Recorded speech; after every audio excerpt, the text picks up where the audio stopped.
making a point. I am coming. You are always cutting me short. Go on. I must make my point. That was a protest that had a face, a genuine intent. And you could hold those protesters accountable for whatever happened. Let us find a way to salvage this country. On one part, genuinely. There are other people, election losers, this, that feel no, we will make this country ungovernable for this man. They are orchestrating, calling people to be protesting here and there. So they started the protests. If that... Hello, what up, followers and subscribers of Holy Ghost, and I hope this video finds you well. Guys, the most difficult job to do right now in Nigeria, in my own opinion, the most difficult job to do under this government is defending APC, is defending Tinubu. I want to say this, and I'm going to coin the words because of Facebook. You cannot defend APC and Tinubu right now and not look like what the English call Luna. You now go and add plus tick, just add tick. Add tick to that Luna, you know what I mean? You cannot defend Tinubu and APC and not look like a Luna. I don't want to pronounce it because of Facebook terms. Guys, I want to show you a video of APC Chieftain and a member of Pablo Escobar's government. How this guy almost, beat up Charls of Arise TV during interview. This guy almost gives Charls of Arise TV. He almost gave him physical combat. If not that this guy behaved himself wisely. Guys, please, as you watch this video, do yourself a favor, do your children a favor by liking it, because I'm using this video to protest, to fight for a better country. Like the video, please share it in all the platforms you belong. What would make a man like this to disgrace himself, his children, his family, because of a morsel of bread? Guys, let's watch the video together. Please drop your thoughts, your opinion at the comment section. Let's dissect, let's treat this topic together. Nigeria belongs to us all. They can never, no one can silence us. Please, let's watch. Prompt, pushed by some other people, I've come to say, let us continue to protest without actually galvanizing the aim of that protest. What do they want to achieve? If you say end to bad governance, what do you mean? You want to topple government? What exactly is your aim? Nobody knows. You don't know. Well, I think the broad strokes of it is end bad governance. But they've articulated specific things that they want done. Like what, please? One, for example, is to bring back the subsidy on fuel. Okay, they told you that. Because they said, they were here yesterday. Oh, fantastic. So you know them. They now have a face. They said very good. Well, I don't know where you've been. You've probably been hiding in the office where you are, but I think the rest of Nigeria... I thought they didn't have a face. ...knows their faces.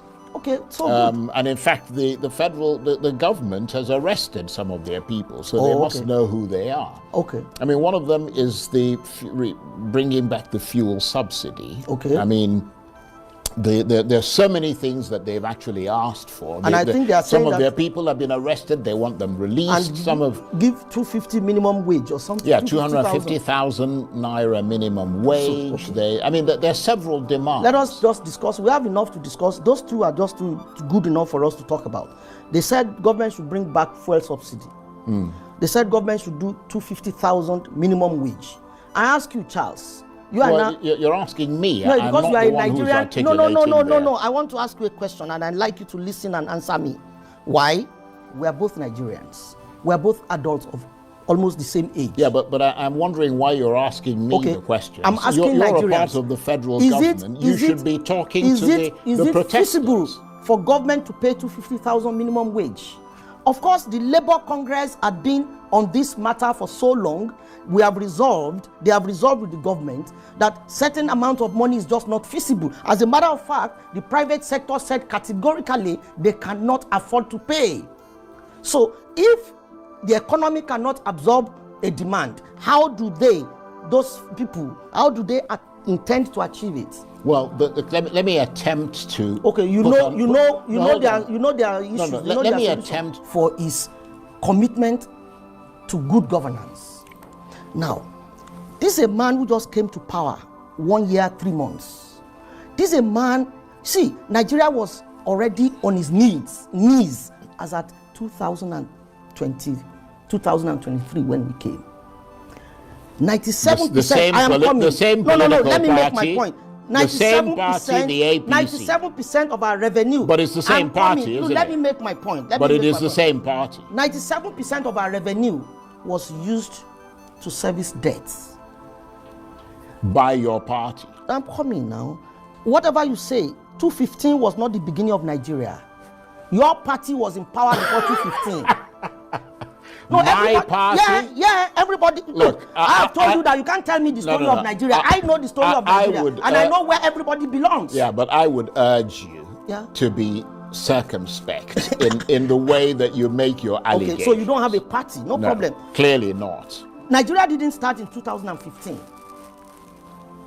The party that ruled Nigeria before 2015 had its own mess. Whatever you say, however you look at it, Bola Tinubu inherited a government that was using 97% of its revenue to service debts. But you concede that that is an APC government. Why do you keep saying that? But it is an APC government. Okay, if I say it's APC government, what problem will it solve in this discussion? No. If I say it's not APC government, how will it solve? Yeah, so but it's good to put things in context. Go on, please. You know the party that ruled Nigeria before. Go on, please. So therefore, I'm saying 97% of our revenue, of Nigeria's revenue, was used to service debts. Now, fuel was subsidized, petroleum subsidy, electricity was subsidized. Naira against dollar, foreign exchange subsidized. We were meant to do 2 million barrels of crude, OPEC to OPEC. We were doing a portion of 700 barrels per barrels, 700,000. And that was your party, the APC. Wait now, due to oil theft in the Niger Delta, due to oil theft, which you couldn't manage. So therefore, your party. Therefore, 2023, we came to power with this kind of rot on the table. We couldn't move forward. You mean you continued? We couldn't move forward. You continued in power. You understand? Your party we couldn't continued move forward in from power. this point. But and you, the point but you continued in you power. will not allow us to make a very good discussion if you keep to truncate my thoughts. But you continued. No, in you power. don't do that. Let me finish my thought Go process. on. Let it go well. Then when I deliver, you can ask questions. Then I'll answer. Go on. Therefore, so Bola Tinubu came in 2023 with all these things on the table. Nigeria doesn't even have enough revenue to meet up with its obligations. Now, the previous government did not provide for fuel subsidy for June 2023, for instance. So that Bola Tinubu says fuel subsidy is gone did not mean he wasn't in power. He couldn't have removed fuel subsidy the first day in Eagle Square. Therefore, fuel subsidy was no longer there as at the time we took over, or Bola Tinubu took over. Therefore, anybody saying that he removed fuel subsidy is just ignorant. My point is, with all this plethora of problems, there must be a way out. The way out is that we need to tighten our belts. Nigeria was going down, sinking 2,500 feet below sea level. Now, if a surgical operation is not done immediately, whether they protest or they don't protest, naturally Nigeria will fizzle out. So, for Nigeria not to fizzle out, somebody says, let me take the bull by the horn. Let us find a way to salvage this country. On one part, genuinely, there are other people, election losers, that feel no, we will make this country ungovernable for this man. They are orchestrating. calling people to be protesting here and there. So they started the protests. If that protest can be curtailed, they gave them MKO Abiola Stadium. Protest here. Say whatever you want to say here. How did we get to public destruction? That public destruction part of it has removed every good thing about that protest. So I will advise, let them put up a conference. A conference is even more methodical than street protest, because the conference will have adequate media coverage and the deaf will hear. But let's just be clear on a number of things. Therefore, You've made your point. Yes. Yeah, we're fast running out of time. The protest on the street is not good for this economy. Okay, well, number one, you concede that the economy is in serious trouble. Oh, yes. Right, okay, and that people are hurting badly as a result. Oh, yes, so we need to be encouraged to be able to put the right things on the table. And that they have the right to express that hurt by way of protest. I agree with that. And that the bigger those protests are, the more the message of their anger and their disappointment towards the Tinubu government is likely to hit home. Those are facts that you've conceded to. The other point, of course, is that with all due respect to you, and a lot of people listening will concede that you are pretty much an echo chamber. And an echo chamber simply means that you're clearly partisan, and people know that politically you belong to the Tinubu camp and the APC, and therefore public trust in some of what you say is quite likely to be low. Everything I've said can be verified. That I belong to APC does not mean I don't have a right to speak. That I belong to APC or this government does not mean I'm not seeing what is going on.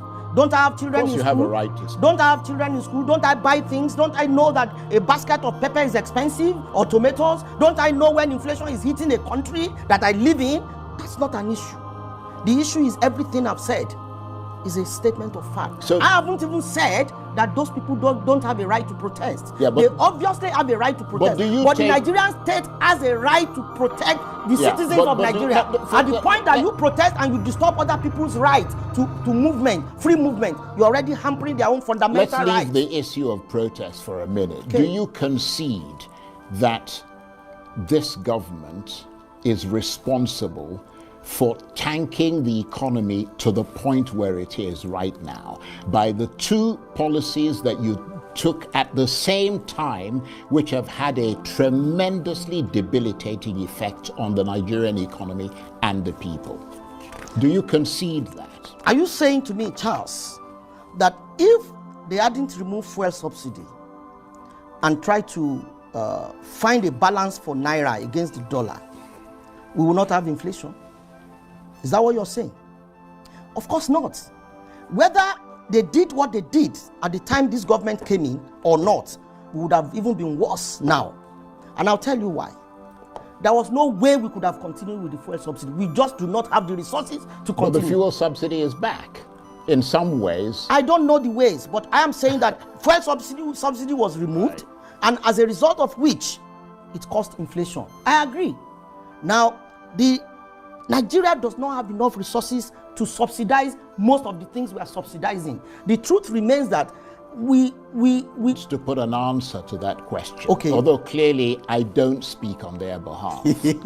but what I need to, the point they're making is that if the country is going through what the government says it is going through, then there needs to be demonstrable behavioral changes on the part of the government to fit that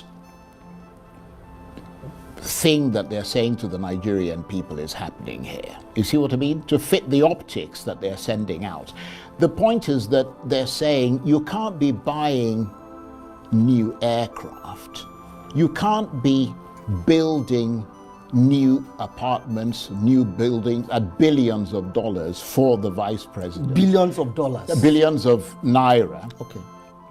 For the vice president. You can't be giving off those kinds of vibes. It's very important the way that you conduct yourself. You have to lead by example. You can't be telling people that you can't afford to do this, but then you go around and for your own officials, you spend a lot of money. They're looking at the National Assembly. They're looking at the presidency. They're looking at the monies that are being expended.